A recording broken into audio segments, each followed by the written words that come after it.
Hello everybody, back here again for vlog a day. Today is Tuesday the 22nd, and today was a lovely, beautiful day to be alive.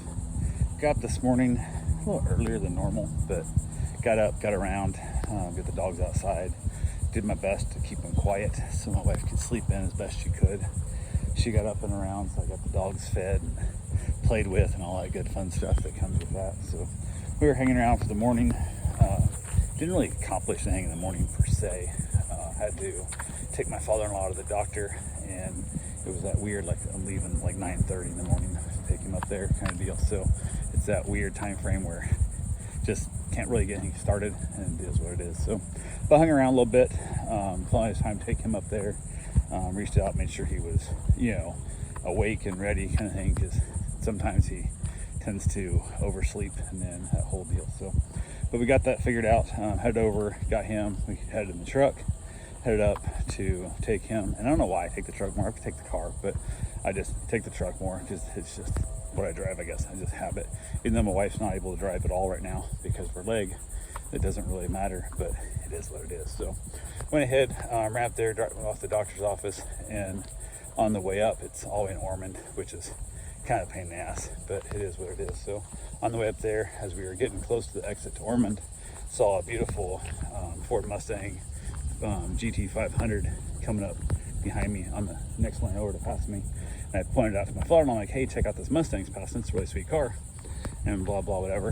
And as he got there, so the guy came up pretty quick and like camped down on my back bumper, like, God damn it, get away from me so I can get past me, so I can steal my father-in-law your car kind of thing, is what I was thinking. And the guy's like rolled his window and he's like waving at me. I'm like, what the hell? And I realized he's a Tom and Dan fan also. Saw my Tom and Dan sticker on the back. Actually, I think it's the BDM Cigar Enthusiast on the back of my truck.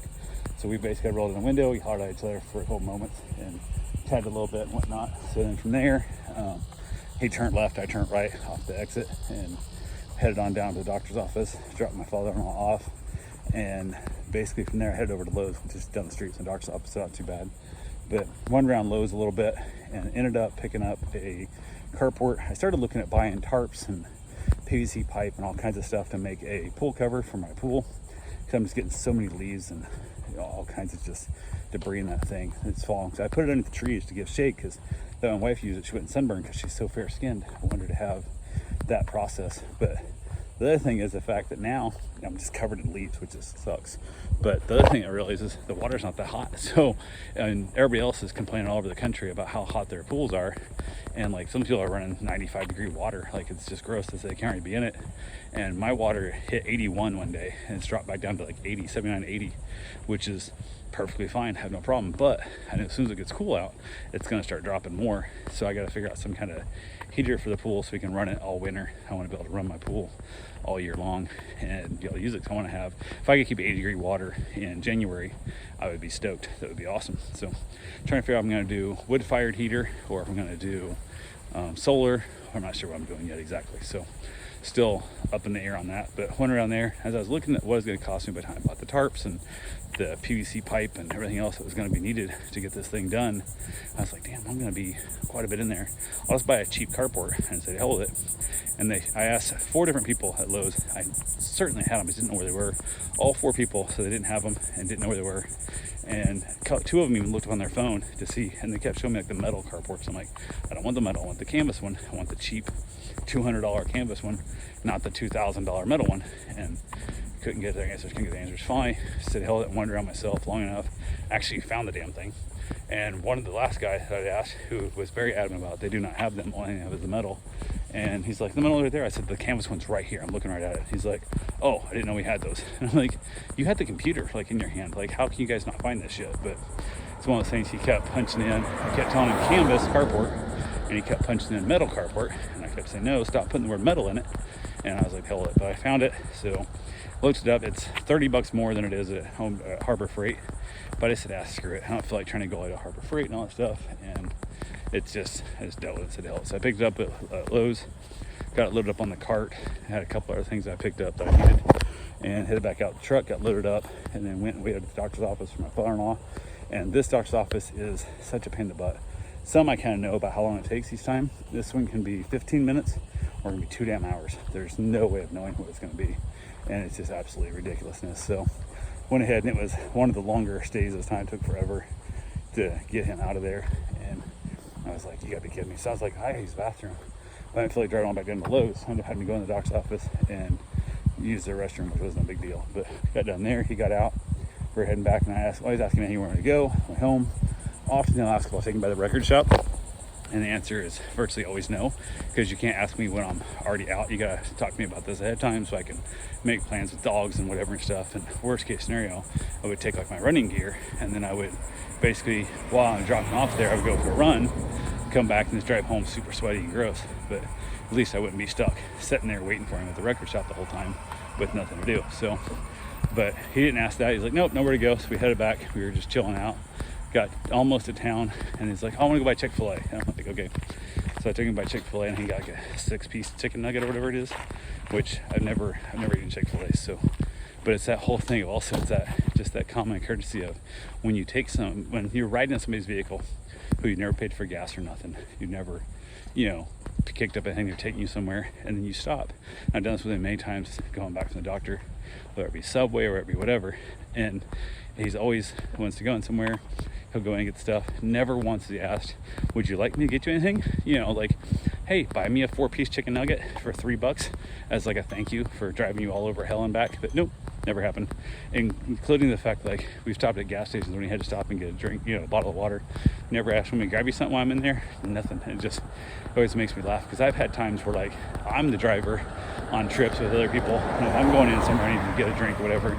I'll ask even passengers that aren't even paying for gas. I'll ask them, hey, we may get you anything, kind of deal. It's just that different mindset of how people are raised, I guess. But I don't know, it just feels weird that never to even be asked, hey, do you want something? But it is what it is. So I went and dropped him off the house. Basically played with the dogs a little bit more, hung out there, got a couple things done. Went and got my run in. Decided also get a couple of little things while I was out. Stopped by and saw a buddy of mine who I met a while back, lives a few blocks from me, and I'll see him out working on something. We'll stop and chat. Dude is in a wheelchair and paraplegic, waist down, but he used to ride a crotch rocket, and he built some like actuators that made like little, basically training wheels for his crotch rocket. So it's kind of cool. So we got talking about that and whatnot. He ended up selling it and got himself a Corvette. He had the Corvette and the bike both for a little while, but now he's gotten into like an off-road Jeep that we've talked about going out with him sometime, but never actually have been out with him yet to go off-roading, which I think would be a good time, but has not happened yet. So, but yeah, we stopped and talked to him. They were putting a tire on a dirt bike for a buddy of his, a little 150 Honda, and I kind of gave him a hand with that and some little pointers and stuff, and got it all figured out, and the guy got it mounted up while I was there. So we chatted for probably 10 minutes.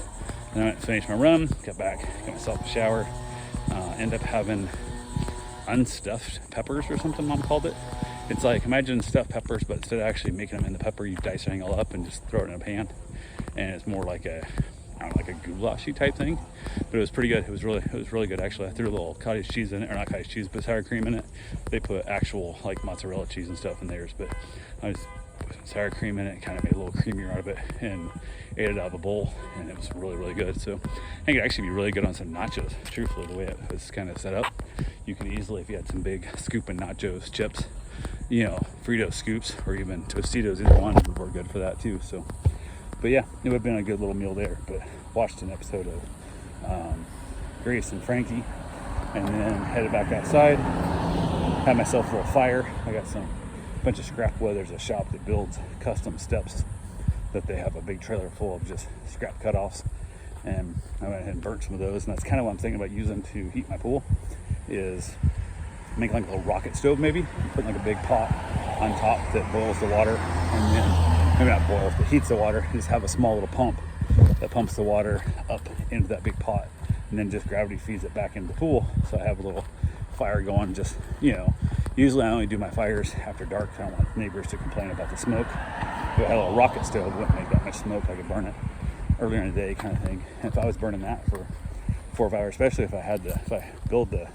rocket stove custom, or have it custom built, I don't weld, but have it custom built, I could really make a long shoot, because a lot of the boards I get from him are like 3 or 4 foot long, but they're like 1 inch square cutoffs that I could feed in there. He would feed the fire for a long time and give me really good heat, so that would be a good little source. But hung out there, got that taken care of, and basically kind of messed around with it a little bit, and then basically watched the fire burn, which is always kind of fun. And just kind of, I don't know, I like fire once in a while. It's got a nice little view, so hung out with that. Then after the fire was almost out, the dog I'm watching when started chewing on some of the charcoal, and it's like, stop it, I'm not being an idiot. So it was kind of funny there, but that's all I got for right now. I will talk to you guys tomorrow. Have yourself a safe, wonderful day. Thanks for watching.